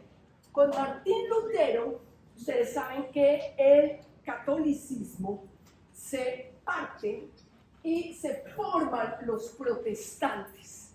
Los protestantes, a diferencia de los católicos, no tienen tantas imágenes, pero su creencia en el diablo va a ser mucho más concreta y literal que la de los católicos. Entonces va a haber muchas representaciones artísticas de esa idea de Lutero de estar peleando directamente con el diablo y de casi que considerar que otros grupos que no pensaban como él están del lado del diablo, que va a ser, digamos, una mirada muy protestante. Entonces, en el siglo XV se siguen desarrollando estas imágenes del juicio final, pero como ustedes pueden ver en estas imágenes, ya el arte ha cambiado. Las figuras humanas son mucho más realistas, los colores cambian, la simetría. Acá vemos que esta parte está representando el juicio final, la muerte, el castigo para los que no valoran el sacrificio de Jesús, y todo se vuelve de alguna manera mucho más literal. Miren acá el demonio, ¿cierto? Figura del siglo XV, y miren ya estas representaciones del infierno. Miren los cuerpos humanos que se van volviendo cada vez más realistas. Y en el siglo XVI, acá pues estamos viendo cómo sigue el tema es el mismo, pero va a cambiar, digamos, el estilo artístico. Entonces, en el norte de Europa, miren acá, el demonio está en este grabado de Durero, está acá, y el tema está aquí. En este, ustedes ven acá, este es un tema que va a aparecer el arte y es muy interesante. Esta figura, acá está Cristo, este es el anticristo. anticristo, este que es acá, que está muy parecido a Cristo. Y el demonio, que se nota que es el demonio por la cara y los cachos, le está hablando. De hecho, comparten un mismo brazo. Entonces, es el demonio el que guía el anticristo. Esto ya es una obra claramente del Renacimiento, pero a la que se le meten mayores matices. Ahora, entrando, todo esto es para decirles que es a partir del siglo XVI cuando ya a todos estos demonios, unos demonólogos dicen, pero ¿quiénes son esos demonios que acompañan al diablo en el infierno? Y empieza lo que es el arte de contar demonios, que es el título de esta charla. Hay unos libros de unos demonólogos del siglo XVI que se ponen a contar cuántos demonios debe haber y por qué. Entonces, ¿esto por qué se da? Porque a partir del siglo XVI se va a empezar a mezclar la realidad con la leyenda. ¿Qué es lo que pasa? Que en la historia real, en la historia, como ustedes saben, la Inquisición fue un fenómeno social que se dio. Procesaron personas por hacer pactos con el diablo, pero las personas eran reales, con nombre propio. ¿Por qué se da en estos momentos? Hemos visto una larga historia, pero es hasta el siglo XVI que esto se vuelve un problema gravísimo, porque lo que no se puede entender, se trata de empacar en algún lado tal persona que tiene mucha influencia del protestantismo, de todos modos que también tienen su Inquisición. Entonces, ¿qué es lo que pasa? Va a haber dos corrientes de libros de demonios, ¿okay? Unos son los libros de demonología. Esos son los teólogos que están sentados advirtiendo, como les dije, qué le pasa a los que no se portan bien.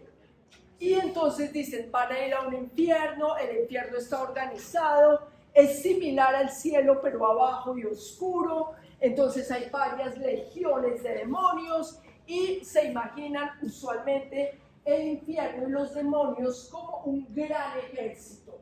¿Por qué?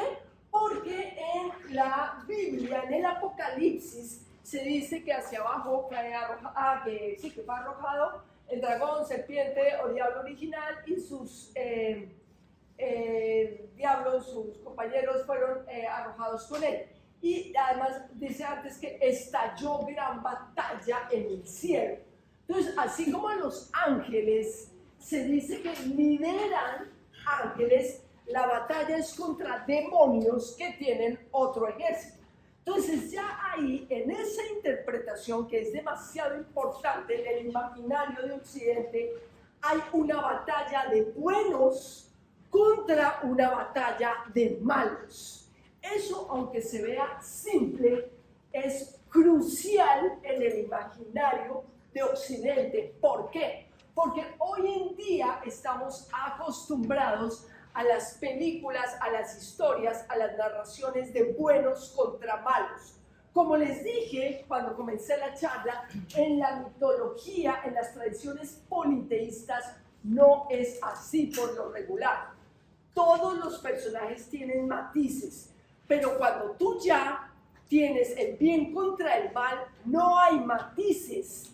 Y te toca pues estar del lado del bien porque lo otro es el mal. El problema es que eso a nivel de análisis de la condición humana es muy simplista, porque no existe tan fácilmente lo bueno y lo malo. Pero ya aquí, para el siglo XVI y XVII, que es en la Inquisición, ¿cierto? Durante esta época se va a definir claramente. Pero además fíjense que estamos hablando de los principios del mundo moderno, no del corazón de la Edad Media. Es en los principios del mundo moderno cuando la gente se cree que le está apuntando más a lo racional, cuando por esos, digamos, orificios, huecos, esquinas que no alcanza a entrar la razón, salen los grandes demonios. Entonces, tenemos los libros de demonología, que son de los teólogos tratando de entender cómo será el infierno, ese lugar de más allá, cómo está organizado, cómo son las legiones. Además tiene términos militares, ¿sí? Entonces hay capitán, sargento, ¿cierto? Coronel, generales, general de las legiones, Esto es así, muy bien. Pero los grimorios es otra cosa. Los grimorios no son de teología. Los grimorios vienen de esa necesidad que les hablé a ustedes con la Biblia del diablo de invocar y hacer pactos con el diablo. Entonces son dos textos muy distintos. A veces los mismos teólogos lo hacían. Entonces soy como teólogo serio de día y de noche quiero invocar demonios para que me ayuden con mis cosas, ¿sí? Entonces es un poco así, porque de todos modos estos grimorios o libros de ocultismo se necesita un conocimiento histórico, simbólico, pues que es bastante fuerte, y esto no es un conocimiento de todo el mundo, ¿sí? Cuando poca gente todavía sabía leer y estas cosas. Además, ustedes ven acá, ya estamos hablando siglos XVI y XVII, porque esto va a ser fundamentalmente después de la imprenta, como el Malleus Maleficarum. El Malleus Maleficarum es un texto muy importante porque era el manual de los inquisidores. ¿Cómo se sabe que una bruja es bruja? ¿Cómo se sabe que un hereje es hereje? ¿Qué es lo que hace? Entonces, este es el texto. Estos eran ya todavía manuscritos, estos es como manuscritos que le permiten a uno invocar demonios. Habíamos hablado de eso. ¿Para qué sirve invocar los demonios? Para hacer favores rápidos. Entonces, ¿de dónde viene uno de los grimorios más antiguos? Se llama la clavícula o la llave del rey Salomón. Se atribuye al rey Salomón. El rey Salomón se dice que vivió más o menos hacia el siglo XI antes de Cristo. Pero claramente no lo escribió el rey Salomón, ¿sí? Durante la Edad Media se le atribuye a una cantidad de gente anterior unas cosas. El grimorio de la clave del rey Salomón debe ser del siglo XIII o XIV. No es exacto porque se decía que debía ser de antes. Entonces, ¿por qué? Porque eso le da fuerza. Entonces se decía que la leyenda, ojo, la leyenda dice que para Salomón hacer el gran templo del rey Salomón necesitó demonios, que eso no lo hubiera podido hacer solo. ¿Y cómo se hacen demonios? Bueno, se hacen unos conjuros, se hace un círculo con un triángulo, se ponen unas velas, ¿sí? Se hacen unas invocaciones, unos conjuros y ¡zas! Llega el demonio. ¿Cuál es la ventaja de saberlo conjurar? Es decir, toca saberlo conjurar, si ustedes han visto películas de miedo, porque si no son peligrosísimos. O si no, la otra opción es que uno los invoca contra las esquinas. ¿Y para qué? Para que no se salgan, porque las esquinas suelen formar imágenes de la cruz. Entonces va a quedar atrapado en una cruz y no puede salir. Entonces toca tener mucho cuidado. Entonces, ¿por qué lo quieres dejar atrapado y controlado? Porque si no, es una fuerza que se desborda.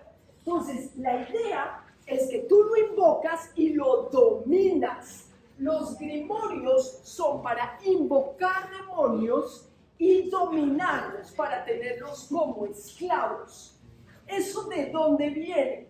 Si ustedes han visto la lámpara de Aladino, es ese concepto. Viene de tradiciones anteriores donde se guardaban demonios entre una botella, entre un frasco. Los demonios no eran ni buenos ni malos, ¿cierto? Sino son unos genios que uno invoca y uno le dice, miran, esto tal cosa, y si se le da la gana lo hace, si no, pues toca tener cuidado, tapa la botella. Entonces, ese es el punto. Entonces, los grimorios ya dentro de la tradición cristiana son, pues, del lado supuestamente del diablo y todo esto, pero lo estás haciendo y los puedes obligar a hacer que hagan cosas para el bien, o que no sean tan malas, o que sean constructores, pues que sean tus esclavos, ¿sí? Entonces, en muchos de estos ocultistas desde el siglo XII quieren tener demonios de esclavos. Entonces están estos dos tipos de textos. Ambos se consiguen por internet. Si ustedes digan, yo sé que no quieren, ¿verdad? Pero el caso es que deben estar esperando de eso que sale. Entonces, ¿qué va a pasar? Que estos señores, Jean Bodin, que es un demonólogo francés, es un sacerdote, es un religioso. Tengo eso claro, aquí está, que además es muy interesante porque el director de la película de Marianne tiene también el apellido Rodin, ¿sí? Que es un francés, es un demonólogo, es el más importante demonólogo. Entonces se puso a contar demonios. Entonces tenía el problema de que a veces decía hay 70.937.483 demonios. Entonces llegaba a cifras muy grandes y exactas, y divididos en estas legiones, y duró gran parte de su vida estudiando exactamente cuántos demonios había, en qué legiones, qué era lo que estaban haciendo. Y luego hay otros, ¿sí? Este es también Pierre de Mestir, que es otro francés, y Pierre de Lange, son demonólogos, siglos XVII, XVIII, que se van a dedicar al arte de contar demonios. ¿Para qué? Para que la gente lo tenga claro. Entonces ellos son religiosos, son juristas, muchos de ellos. Entonces dicen, no, es que uno tiene que saber quién es el enemigo, cómo está organizado el enemigo, y por eso es tan importante saber cómo son y qué salen. Entonces estos libros son muy, muy interesantes. Para el siglo XVIII, que es el siglo de las luces, ustedes recuerdan, entonces está, por ejemplo, en el arte, las representaciones de Goya, ¿cierto? Del aquelarre. En estos cuadros de Goya, ustedes ven aquí la figura del macho cabrío, que lo pueden reconocer, ¿cierto? Porque es un macho cabrío, porque tiene cachos, pero evoca las tradiciones del cercano oriente, de Mesopotamia, ¿sí? De la figura de Baal, por ejemplo, que está ahí. Y alrededor las brujas, y acá vemos la figura del macho cabrío. Entonces lo que va llegando, ¿sí? A través de los tiempos es una imagen que se ha ido construyendo a lo largo de la historia. Ya para el siglo XIX, estas son las ilustraciones de Doré, que es un magnífico ilustrador francés, que ilustró, por una parte, la Divina Comedia, pero ilustró uno de los poemas más maravillosos que existen, que es El Paraíso Perdido de Milton. Si bien Milton es inglés, estas ilustraciones, que son las que han pasado a la historia, son del francés, y en El Paraíso Perdido aparece algo que va a cambiar la historia de la imagen de Lucifer o de Satanás, que es el ángel caído, es la historia del ángel caído. Entonces, en esa obra, que es El Paraíso Perdido, Lucifer habla y dice por primera vez, ¿por qué es que me toca obedecer a Dios? Yo les había contado a ustedes que una de las leyendas era la del ángel caído, que había querido ser igual a Dios, y que eso es terrible, que eso no se puede permitir, que esa es la ibris, la soberbia, un pecado espantoso. Pero para el siglo XVII, a un inglés, en plena Inquisición, se le ocurre que Lucifer hable y diga, pero, ¿y por qué es que me toca obedecerte? ¿Cómo así? O sea, ¿quién se atreve, sí? Es como el insolentico que se atreve a ir contra la autoridad y decir, ¿por qué? Un momentico, ¿por qué es que me toca obedecer? Eso lo hace una figura absolutamente fascinante. Es literaria, pero se atreve y se parece, no. Más que una frase, que estoy parafraseando, pero él dice, no, yo prefiero reinar en el infierno que servir en el cielo. ¡Wash! Se atrevió, ¿sí? Como así. Y empieza, ¿cierto? Están las semillas de una corriente, ¿cierto? De pensamiento que va a ser un poco así. Y que en el arte va a ser el romanticismo del siglo XIX. Los poetas malditos, que creo que van a tener una charla, que vienen de acá. Entonces vamos a ver cómo la imagen del diablo cambia. Deja de ser esa bestia horrible, espantosa, que se comen los pecadores, para que acá, miren a Lucifer, ya empieza a ser más atractivo, más interesante, un solitario. Dice, yo estoy solo, ¿sí? Yo, ¿por qué es que tengo que obedecer a Dios? Y estamos hablando del espíritu romántico, el espíritu del rebelde, si quieren el espíritu anarquista. Si quieren, aquí me paro yo soy yo no le voy a obedecer a nadie. ¿Cierto? Entonces imagínense la conexión que tiene eso con la Revolución Francesa, imagínense la conexión que tiene eso con el arte mismo y con el concepto del individuo como tal. Yo no quiero obedecer, yo no soy una masa más, no formo parte de la masa. Entonces aquí deja de ser la encarnación del mal para volverse, a mi modo de ver, el superhéroe. ¿Sí? O sea, es como, este loco tiene carácter. Entonces ya no está asociado ni siquiera al tema de las pasiones o no pasiones, porque a uno de los demonólogos de la época, este demonólogo que estaba acá, tiene una cosa que me encanta, que es, él describe que en el infierno hay una, digamos, un grupo, ¿sí? Una secta, una cofradía se llama, la cofradía de las virtudes infernales, que claramente creo que yo estaría ahí, que es el punto, son unos demonios que se portan bien, son correctos, ordenados, limpios, castos, juiciosos, no se emborrachan, no se dejan llevar por las pasiones, parecerían ángeles, pero ¿por qué son demonios? Porque lo hacen porque les gusta, no porque quieran obedecer a Dios.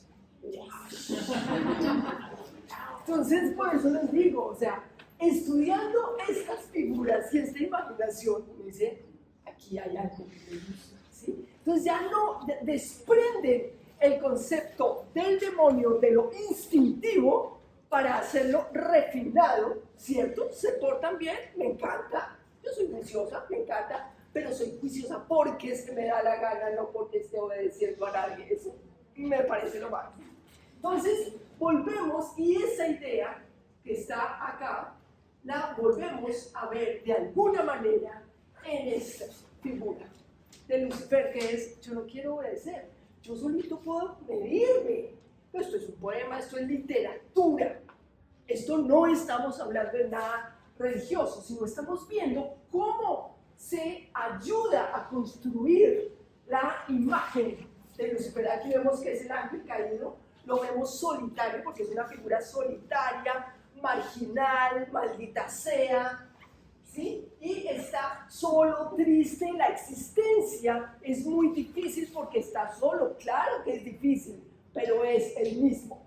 Él es un rebelde por excelencia y va a ser el héroe por excelencia del espíritu romántico, del arte romántico, ¿sí? Entonces, vemos que también para esta época va a aparecer en la literatura en Fausto, ¿sí? Que vuelve la idea que les había mencionado, el pacto con el diablo. ¿Por qué se pacta? Por los placeres terrenales y que sea un poquito más rápido que tengan que esperar al paraíso, ¿sí? Entonces, eso está la figura del conocimiento, pero el conocimiento de lo mundano, de lo terrenal, del aquí y el ahora, el reivindicarse con el concepto de placer. No tiene que ser pecado. Usted mire usted solo cómo se regula, pero no es un tema de que dejarme llevar por lo que me gusta es malo. No tiene que ser malo, simplemente manéjelo, ¿sí? Eso es y no se porte bien por el hecho de obedecer a Dios, sino porque usted lo decide. Entonces, acá es uno de los, digamos, artistas de monólogos franceses más interesantes, es Colin de Clancy. Y él tiene un diccionario infernal, y en este diccionario infernal tiene varios demonios. Estos demonios, como Hiper, Lamia, Alexis, Leonard, Lucifer, Matías, todos estos son demonios que van a adquirir forma y que vienen, esto ya es siglo XIX, y vienen de la tradición antigua que les he estado hablando. Entonces, tienen alas, tienen cachos, vienen de tradiciones que son, digamos, anteriores al cristianismo, pero que a lo largo de todos estos siglos se fueron consolidando. Cada uno de estos demonios tiene una función y una legión de demonios a su cargo. Entonces, eso que veíamos en el arte románico, que hay unos demonios, aquí lo que se hace, lo que hace Colin de Plans y hacen otros, pero es que lo hace visual, muy interesante, es darle nombre, número de demonios a cargo, función, específicamente qué es lo que haces, cómo lo haces, cómo es tu apariencia física, y en caso de que necesites invocarlo, cómo se llama. ¿Sí? Entonces, entonces, básicamente, este es la figura del Baphomet que va a aparecer con los satanistas del siglo XX, que como ustedes ven acá, nos recuerda la imagen de Pazuzu, que fue una de las primeras imágenes que vimos, con la mano hacia arriba, la mano hacia abajo, la figura del mal, los gachos y la idea de la estrella. Entonces, todas esas imágenes son reconstrucciones de lo anterior. Como les decía acá, esta figura, que es una de las que más me gusta, que me parece absolutamente atractivo e inquietante, es la imagen del ángel caído. Ustedes le ven la ira, ¿sí? Le ven la tensión en la mirada, la rebeldía, pero es ese que ya es un personaje heroico, al igual que este, que está mal. Entonces, sigue siendo el ángel caído, sigue siendo el rebelde, pero ya no es la bestia salvaje, sino que de alguna manera exalta es la búsqueda de independencia que hay. Entonces, este también es una obra francesa del siglo XIX de Caballero.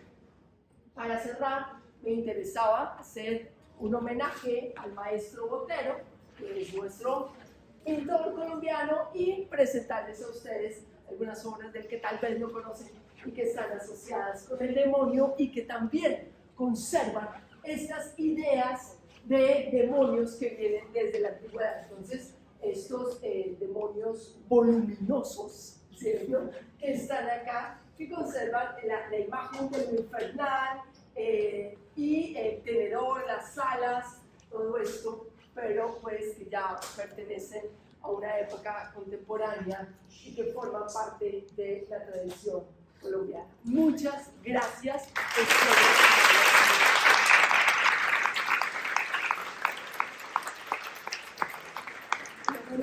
Gracias, Susana. Yo no sé si de repente hay comentarios, preguntas, inquietudes.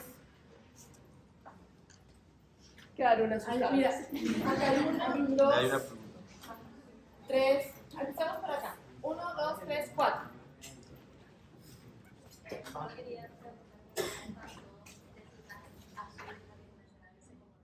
Ajá.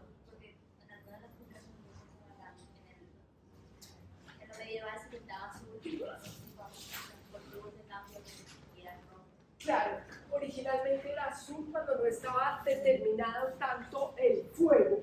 El rojo pasa ya cuando se determina más que el fuego tiene candela en el imaginario y por lo tanto el fuego es rojo, ¿sí? Entonces empieza a asociarse con el rojo de la pasión y para estar más asociado directamente con el tema de la lujuria que se ha representado con el rojo. Entonces ya es mucho más visual. Al principio es que era un poco más, digamos, conceptual con la oscuridad del azul, pero no se había desarrollado tanto el concepto. Gracias. Dos. Susana, una pregunta. Digamos, que en la antigüedad se referían siempre al diablo como un hombre, ¿era solo porque los que escribían eran los hombres o también, digamos, tiene género el diablo, por ejemplo?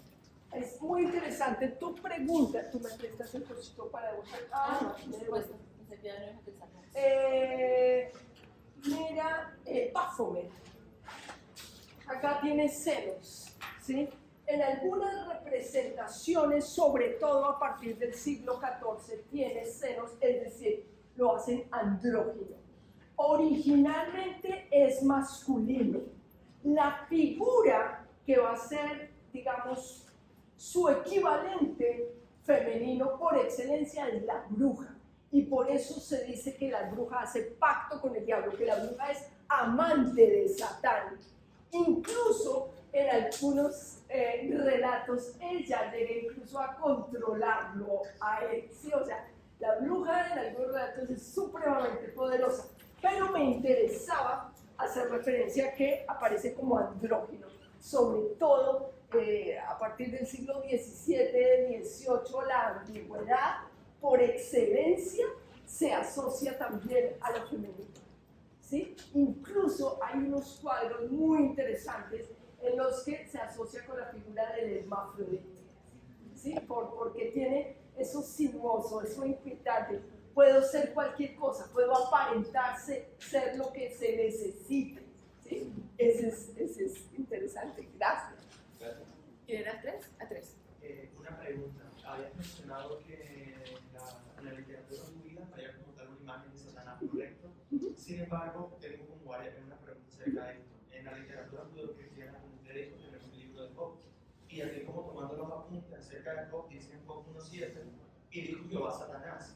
Entonces me pregunto si este Satanás que menciona aquí es una mala traducción proveniente de los cristianos que tradujeron o porque me acabaste de decir que Claro. los judíos no tenían el Tanakh, que es el libro de ellos, una imagen de Satanás. Claro, lo que pasa es que esa imagen que aparece en Job no es este diablo, es lo que quiero decir. Es decir, es un ángel, trabaja para Dios y es un fiscal, lo que quiere decir que no es tan chévere, pero no es el mal en sí mismo, ¿sí? Sino una persona, un acusador, exactamente. Entonces, por eso es que no tiene el mismo poder de Dios, no está, sí, tiene un cargo no tan chévere, pero no es la encarnación de Dios.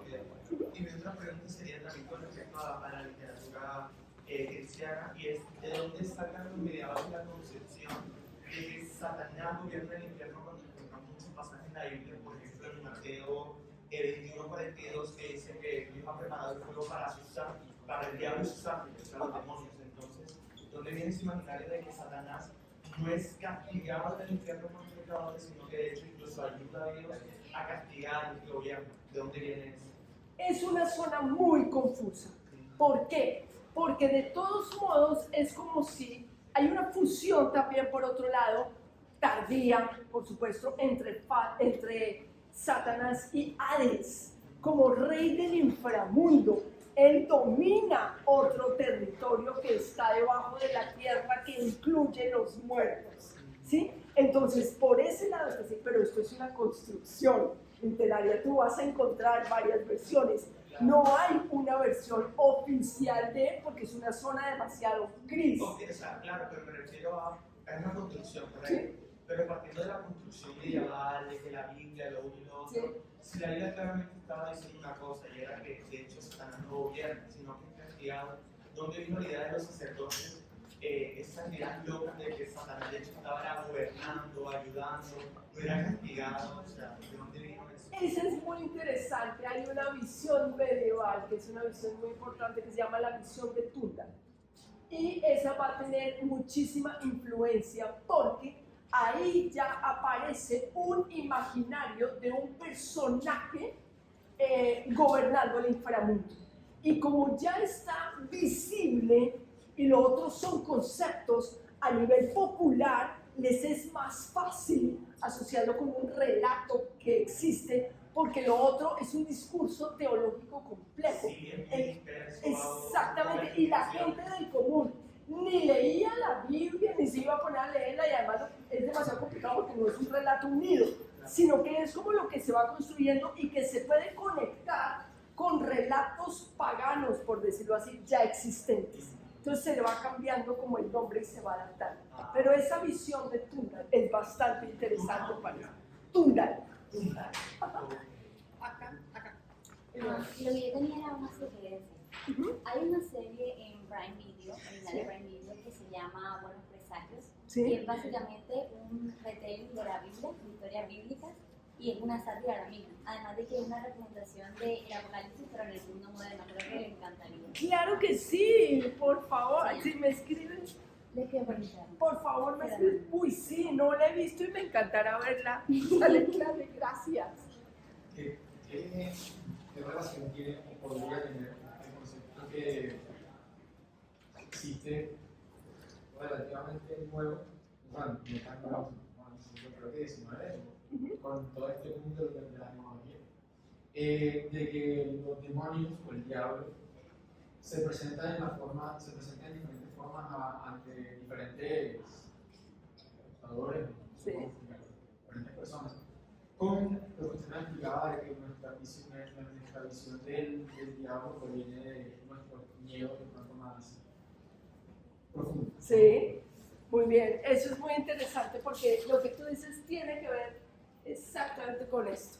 Pues cada uno de los demonios, de acuerdo a las debilidades, se le va a aparecer a uno de cierta manera. Por eso en las películas y en las series a veces aparece como forma de mujer hermosa o como un monstruo espantoso o como un ángel. Ya en este diccionario infernal del siglo XIX, Colin de Plancy, empieza a plantear eso. A cada cual se le va a aparecer de acuerdo a su debilidad. Y tiene, como algunos dioses de la antigüedad, la capacidad de metamorfosearse.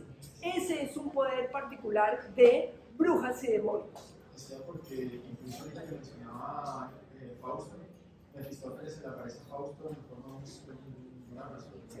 Bueno, dependiendo de la oración, pueden describirlo como un burócrata o como un abogado. Claro. O sea, alguien que escribe un contrato a Fausto a cambio de lo que él más desea. Exactamente. Eso, digamos, eso viene, si tú quieres, desde la mitología griega, los pactos con los dioses, ¿sí? Hermes, el dios mensajero del Olimpo, podía hacer pactos, eran orales, pero podía hacer pactos con las personas, tratados. Y si tú das tu palabra, en ese momento no tocaba firmar porque la palabra tenía mucho valor, la palabra oral, entonces ya quedaban los tratos hechos. Si tú das tu palabra no te puedes echar para atrás. Ya desde el siglo XVII en adelante, ya la palabra oral no tiene tanta validez y por eso tocan los pactos escritos con sangre para que quede prueba de lo que se habló. Pero viene de ahí, de esa tradición de pactos con seres naturales. Hablando por último de pactos, lo que mencionaste del códex, ¿es una leyenda o tiene algún fundamento histórico de que los momentos fueron una leyenda? En el documento está, o sea, existe el códex, que además es un libro grandísimo, tiene 80 centímetros, es un libro inmenso. Claro, pero se somete a que fue creado una noche y hace la leyenda realmente saber que fue creado durante mucho tiempo y luego se... No sabemos nada. De hecho, hay algunos investigadores que están diciendo que a lo mejor sí se creó en una noche, ¿sí? Porque parte del encanto de eso es el misterio, ¿sí?